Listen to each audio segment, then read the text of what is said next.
আসসালামু আলাইকুম সবাইকে। আশা করি সবাই ভালো আছেন। আজকে আপনাদের খুব চমৎকার একটা জায়গায় নিয়ে যাব। আমরা যে বাসায় ভাড়া থাকি সেই বাসার বাড়িওয়ালা আঙ্কেল আজ তার শখের বাগানটি দেখার সুযোগ করে দিয়েছেন। চলুন দেখি আঙ্কেলের হাতের ছোঁয়ায় এই ছাদটা কিভাবে এত সুন্দর সবুজের অরণ্য হয়ে উঠেছে।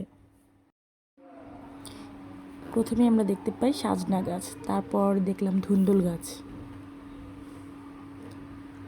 লাউ গাছও আছে। এটা হচ্ছে স্পাইডার ফুল গাছ, খুব চমৎকার সুবাস। এটা হচ্ছে পোলাও পাতা গাছ, এটা হচ্ছে কাঠগোলাপ, জবা, তারপর এটা হচ্ছে জলপাই গাছ,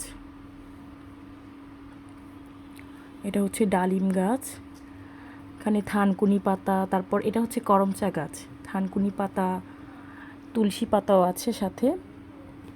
মাশাআল্লাহ, খুব সুন্দর করমচা, কত সুন্দর লাল হয়ে আছে।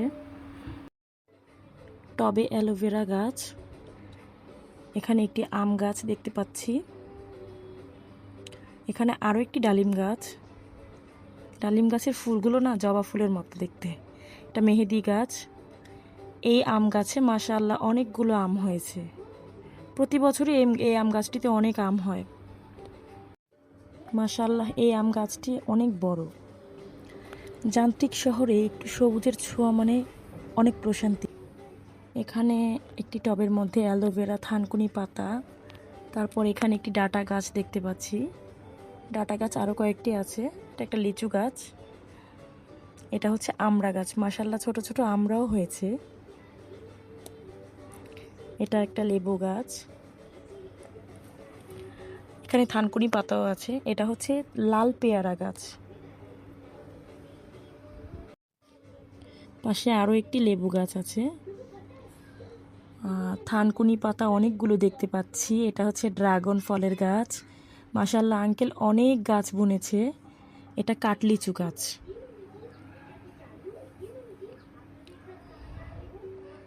এই ফুলগুলোর নাম আমি জানি না, কিন্তু ফুলগুলো খুব চমৎকার দেখতে। এই গাছটির নাম আমার মনে নেই, তখন বলেছিল আঙ্কেল। এই হচ্ছে এলাচ গাছ। অনেকে এই মশলাটাকে এলাচি বলে, এলাচি বা এলাচ যে যেটা বলে। আমি প্রথমে দেখে মনে করেছিলাম এটা রজনীগন্ধা ফুল। রজনীগন্ধা দেখতেও অনেকটা এরকম, খুব সুন্দর লাগে দেখতে। আমি প্রথমে ফুল ভেবেছিলাম, পরে জিজ্ঞেস করে দেখলাম যে এটা এলাচ গাছ। আমার কাছে এক টুকরো সবুজ মানে প্রশান্তি। এই হচ্ছে ধুন্দুল গাছ, কয়েকটা ধুন্দুল হয়েছেও। এখানে ডাটা গাছ আছে, পাশে আবার নয়নতারা ফুলের গাছও আছে। এই আম গাছের বড় টবের মধ্যে কচু গাছ, তারপর পুদিনা পাতা, ভুট্টা, মাশাআল্লাহ ভুট্টাও হয়েছে এখানে। বিলাতি ধনেপাতা, তুলসী পাতাও আছে এখানে। এখানে দেখতে পাচ্ছি আরও একটি এলাচ গাছ। মাশাআল্লাহ, ফুলগুলো দেখতে আসলেই রজনীগন্ধার মতো লাগছে। এই তো, এই ছিল আঙ্কেলের ছাদ বাগান। সব শেষে এটা হচ্ছে নিম গাছ। আপনাদের কেমন লাগলো অবশ্যই জানাবেন, আর আমার পেজটি ফলো করে পাশে থাকবেন। ধন্যবাদ।